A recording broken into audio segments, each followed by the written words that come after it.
Hello again. This is, of course, Dr. Jimmy. Who else?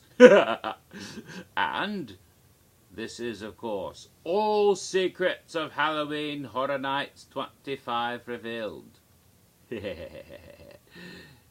Part 3. Once again, I must admonish you. Do not watch Part 3 before you've watched Part 1 and then Part 2. I mean, otherwise you're just being damn silly.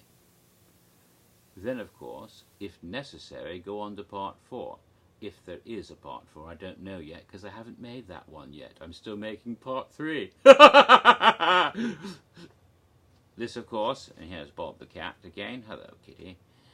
This, of course, is, you can't see her, she's directly below the camera, but she's right here, walking in front of my computer, trying to distract me because she wants attention, and I'm busy with you, and that, of course, makes her jealous, because she's a cat. Cats are like that. Anyway, I have been describing in my 2 previous videos what is going to happen this year at Halloween Horror Nights 25, of course. And I have told you already that the original plans for the event had to be cancelled again because somebody up there decided that this year had better be really British in order to appease the enormous numbers of British fans of the event. And so they had to come up with an idea of changing Jack a little bit to make him more British. And as I had said in the previous installments, they came up with this concept that Jack the Ripper had been an earlier version of Chaos incarnate on Earth, that he was Jack the Clown before there was Jack the Clown, and that the other smiling gentlemen got, well, a bit put out by his noisiness when they like to be hushed, and so those smiling fellows did away with the original Jack the Ripper, which is why the Ripper murders stopped so suddenly back then in the late 1800s. But the spirit of chaos remained after Jack, of course, after Jack Schmidt became the new spirit of chaos in America in the early part of the 20th century. He was killed by Professor Oddfellow, and during those decades, when his body remained trapped in that jack-in-the-box, and chaos could not work on Earth because that previous shape had been laid dormant, it began to try to find a way to once again reassert itself, because chaos will not be denied. And so it found a weak mind in Britain, a man named Peter Sutcliffe, who it corrupted, making Peter Sutcliffe fantasize about Jack the Ripper and thinking about becoming a new modern version of that killer. He began an outrageous series of horrible crimes in Yorkshire, and the press very quickly called him the Yorkshire Ripper, but he was soon apprehended and incarcerated, where he remains to this day.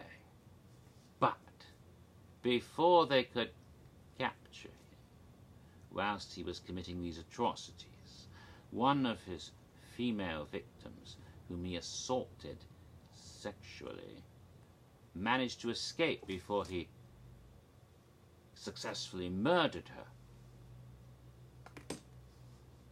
And this woman, deciding when she found that she was with child to bear the offspring rather than dispose of it, gave birth to a son whom she named John. Her last name, her surname, happened to be Ball, and thus, by some bizarre irony, the lad was called John Ball. Those of you who know about such things know that John Ball happens to be the name of a fictitious symbol of Britain, a counterpart to the American Uncle Sam figure. Rather strange, and ironically, this lad then grew up with that name, which was quite unfortunate. When he went to primary school, they mocked him. He liked to call himself Jack instead of John, you see, because it doesn't sound quite so bad as to call yourself John Ball in Britain, Jack Ball. But what no one realised, conceived by the Yorkshire Ripper, this boy was actually another incarnation of the spirit of chaos. However, before he could grow to manhood and be fully realized into his being, as he was starting to, just on the verge, something happened. By some interesting coincidence, it was a British television company from the television production unit from the BBC who went to the United States to do a special on carnival attractions, and they located in Louisiana the box that had been left behind, and they opened up the Jack in the Box, and Jack the Clown revived. When that happened, the spirit of chaos went dormant in the shape of Jack Ball in Britain, and so he had a rather ordinary life for a while, not realizing his true nature, because chaos could reassert itself as Jack the Clown in the year 2000, and has been tormenting so many of us here at Universal Studios Florida over the years. Until, of course, fear sent that Jack back into the lantern. When that happened, chaos, who of all of these creatures cannot be denied, knew he still had a way to assert its will on earth, even though fear sent it back into the lantern and Jack the Clown was now dissolved. Chaos reasserted itself in the person of Jack Ball in Britain, who had become a rather ordinary man, perhaps a chartered public accountant, and reawoke his chaos nature, and he became aware of who he was, and he took the name Jack Ball Schmidt and became an evil clown, a psychotic, murderous evil clown. Union Jack the Clown, wearing the bright red and blue and white flag, the Union Jack, as an emblem, and a waistcoat rather like the John Ball character, although nowhere near as fat, but keeping the same facial makeup that he had previously worn as Jack Schmidt, because this was the same clown but transformed. Now Jack the Clown, the same face but in a new costume, is Union Jack the Clown, a new British incarnation of the same spirit of chaos. And so he's just like Jack, except now he's British. That's how they did it. Convoluted story, yes, but that's how they did it. And that's going to be our icon this year. Union Jack the Clown, a new transformed reincarnation of Jack, only British. Yes. And he will be the icon for the event, and it's still going to be a 25th anniversary event, but now the event is called Ghoul Britannia. Yes, like Rule Britannia or Cool Britannia like they had in the 90s, but no, it's Ghoul Britannia, the Silver Jubilee. Because after all, the Queen's Silver Jubilee in 1977, when she celebrated 25 years on the throne, was the same time that the Yorkshire Ripper murders happened, and thus it fits in with the backstory of our icon. This is the Silver Jubilee of Halloween Horror Nights, and that's when Union Jack arises, the same time he was born, way back in Britain. See, it all comes full circle, the circle of chaos that keeps going. And so, let us now get into what you really want to hear about the haunted houses. And they have a few of those this year. At least 8. Really? Really? Yes. A lot of these will be IPs, of course, but not the IPs they'd previously thought about using. They had to send Freddy and Jason and Leatherface and Insidious and American Horror Story. They can't use an American Horror Story, it has to be British. And they sent all of those back into maybe next time, maybe never, and instead began looking at IPs that might be a bit more Anglophilic. And so the first haunted house this year is The Woman in Black, based on the recent horror films that have come from the newly resurrected Hammer Films.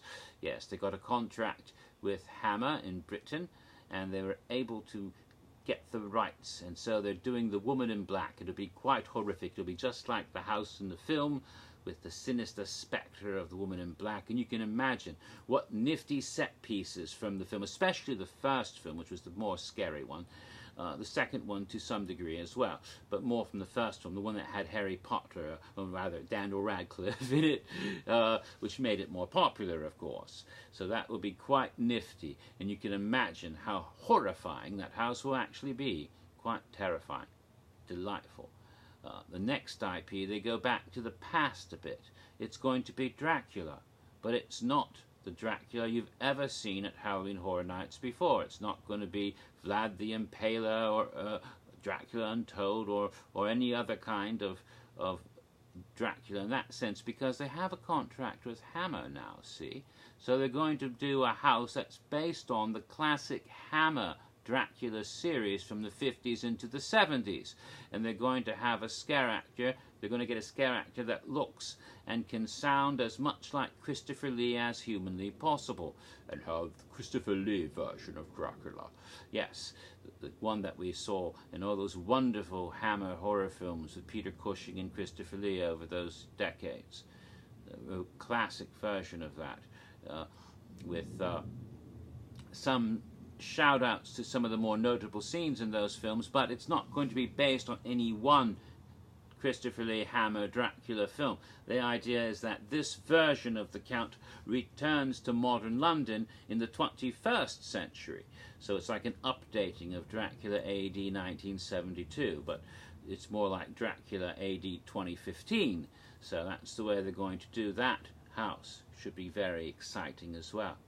The next IP they selected is one that, Mike Aiello has been a passion project for him for a long time.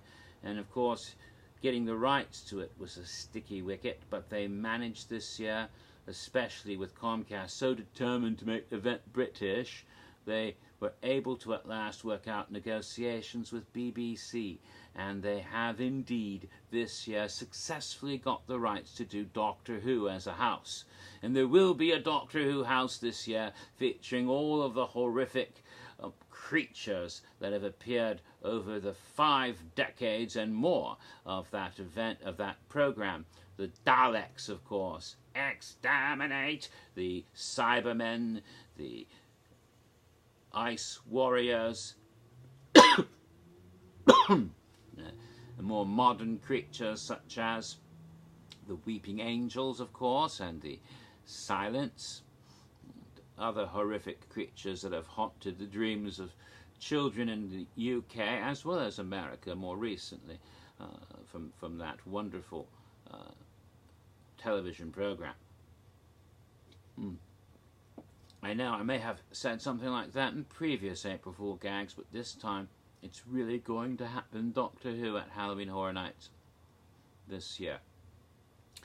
Now, the fourth house. This also goes back to classic Halloween Horror Nights, but not in Orlando, rather in Hollywood.